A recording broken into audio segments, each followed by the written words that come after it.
Notre sujet aujourd'hui, mon passé n'a pas de futur.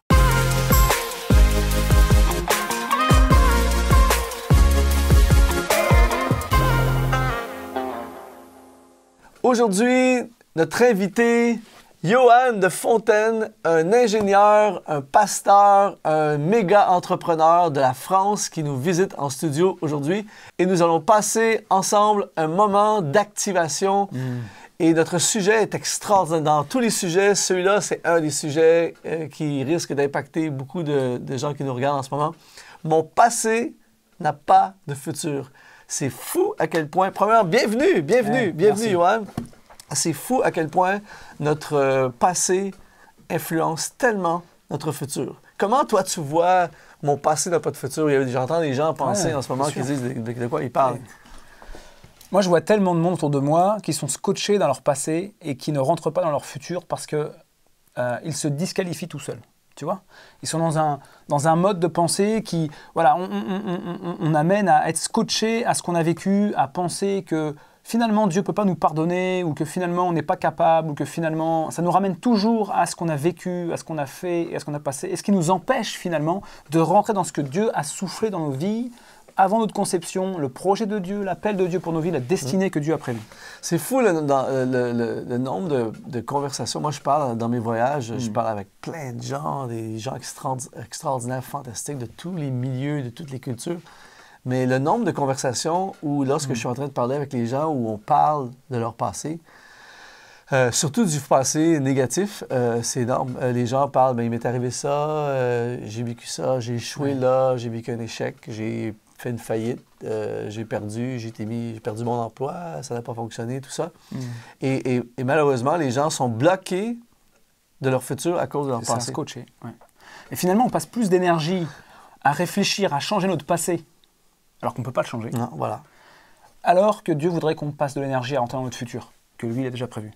Oui, et puis mon passé n'a pas de futur. C'est-à-dire que mon futur... en fait, moi, je dis souvent qu'on devrait construire notre futur à partir de notre futur glorieux.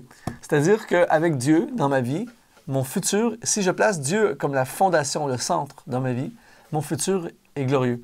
Amen. Donc, mon passé, c'est le passé. Je ne peux pas changer une mauvaise décision que j'ai prise il y a 1 an, 5 ans, 10 ans, 20 ans. Mais par contre, je peux prendre des nouvelles décisions aujourd'hui. Et c'est des décisions d'aujourd'hui qui influencent mon futur.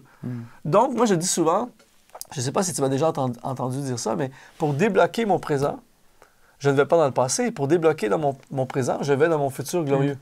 Et dans mon futur glorieux, écoute bien ceci, dans mon futur glorieux, c'est débloqué. Donc, je reviens dans le présent avec une perspective du futur débloqué. Donc, je fais des nouvelles actions aujourd'hui. C'est la foi. Voilà. Mais toi, tu fais quoi quand tu regardes ton futur? Et on a tous des traces du passé, hein, c'est inévitable. C'est sûr. Positives, heureusement, mais aussi négatives. Comment tu gères ça?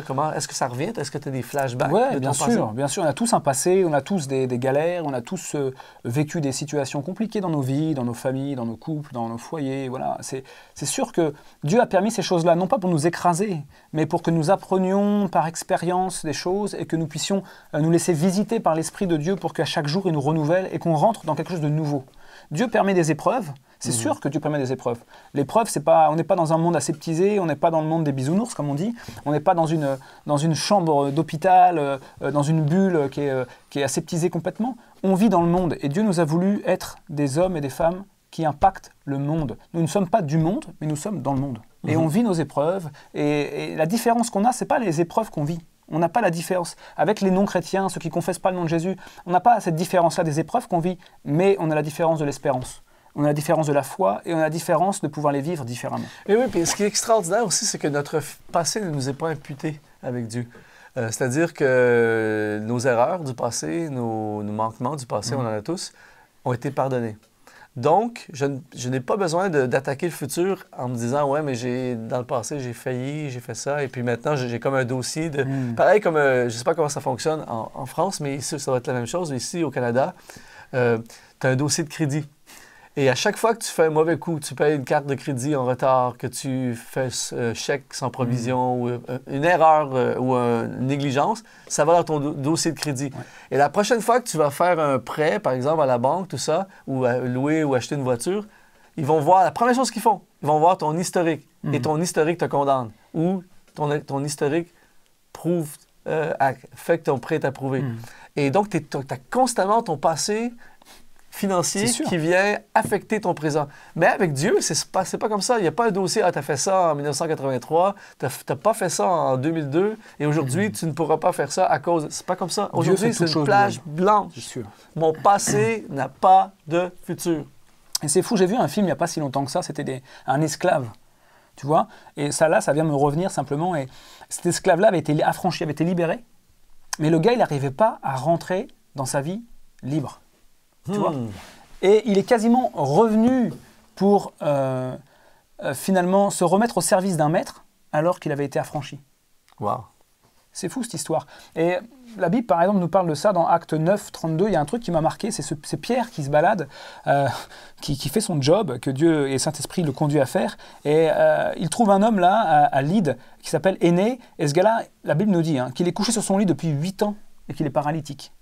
Et Pierre lui dit, Énée, Jésus-Christ te guérit, lève-toi et arrange ton lit. C'est quoi ce arrange ton lit? C'est bon. C'est quoi arrange ton lit? Ça veut dire ça, c'est ce que maman dit à ses enfants souvent. Arrange ton lit, ça veut dire que, ok, ça fait 8 ans. Ça fait 8 ans que tu es là-dedans. Ça fait des années, peut-être depuis la naissance, tu es dans des troubles, etc. Mais arrange ton lit, ça veut dire que, ok, bazarde ton lit, fous-le par la fenêtre. Tu ne vas pas y revenir. Quand Dieu a franchi, Dieu a franchi. Exactement. Quand Dieu libère, Dieu libère. Exactement. C'est confesser ce qui est délié ici et délié dans les cieux. C'est ce que la Bible dit.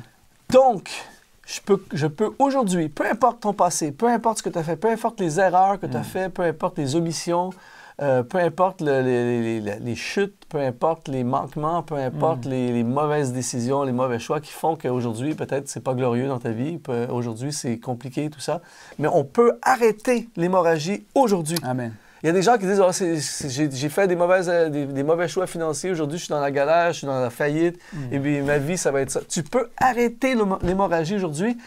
Tu t'achètes les livres sur les finances, les conseillers, les spécialistes, tu fais et là, tu changes ta façon de gérer, tu changes, trouves un emploi plus payant, tu changes ta perspective, tout ça. Et dans 5 ans, tu peux être indépendant financièrement. Tu peux avoir un emploi payant, tu peux être sorti de ta faillite, tu peux aujourd'hui changer le futur à partir du futur. C'est ça. Et la Bible nous parle de ce truc-là naturel, cette loi physique et naturelle que Dieu a créée. Si tu sèmes, tu récoltes. Et en plus, ce que tu sèmes, tu vas le récolter. Si tu sèmes la mort aujourd'hui, tu récolteras la mort demain. Et si tu commences, comme tu dis, à arrêter l'hémorragie aujourd'hui, si je sème une vie, une nouvelle vie, si je sème de la confiance en Dieu, si je sème une nouvelle hygiène de vie, si je sème des temps de prière, je récolterai ce qui va avec ce que j'ai semé.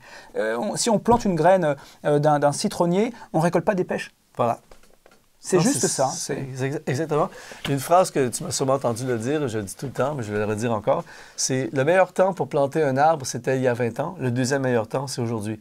Il y a beaucoup de gens qui disent si je m'étais lancé dans le ministère il y a 20 ans, si j'avais investi dans l'immobilier il y a 20 ans, aujourd'hui, ça vaudrait une fortune. Mais si tu as investi dans l'immobilier aujourd'hui, dans 20 ans, les gens vont te regarder et vont dire j'aurais dû investir il y a 20 ans. Mais aujourd'hui, tu prépares le prochain 20 ans. Et c'est pour ça, il y a des gens qui disent j'ai pas investi il y a 20 ans, donc je suis foutu pour le reste de ma vie. Alors que tu peux renverser la vapeur aujourd'hui. Aujourd'hui, c'est ce que j'active mon futur. Aujourd'hui, je change mon avenir. Aujourd'hui, je fais des choses qui font en sorte que dans 20 ans, dans 5 ans, dans 10 ans, ma vie va être glorieuse. Aujourd'hui, je construis. Aujourd'hui, je pardonne. Aujourd'hui, j'aime. Aujourd'hui, je le fais. Je le fais. Je le fais. Aujourd'hui, je décide. Aujourd'hui, je décide. Et donc, c'est hyper... Je ne sais pas pour toi, Johan, mais en ce moment, moi, je suis hyper activé, je suis ultra encouragé parce que ça veut dire, on a tous un dossier de crédit spirituel. On a tous... je sais que toi, tu n'as fait que des bons coups, mais moi, j'ai pas fait que des bons coups. Et on a tous une histoire, on a tous des choses qu'on dit. On dit qu'on a tous des cadavres dans le placard. Voilà. Des squelettes, nous, on dit des squelettes. Des squelettes. On a tous une histoire, on a tous... J'aurais pas dû faire ça, j'aurais pas dû rencontrer cette personne-là, j'aurais pas dû investir là, j'aurais pas dû faire cet achat-là. Et ça devient hyper écrasant quand tu y penses et tu as envie de t'écraser et tout arrêter. Mais la bonne nouvelle aujourd'hui, c'est qu'on peut, tu sais, reset, tu appuies et on met le compteur à 0. Et c'est vrai qu'il y a 0, il n'y a rien. Mais on n'est pas à moins, on est à 0. Et à partir d'aujourd'hui, je prends des nouvelles décisions. À partir d'aujourd'hui, je fais des nouvelles associations. Je m'entoure de personnes extraordinaires, des aigles.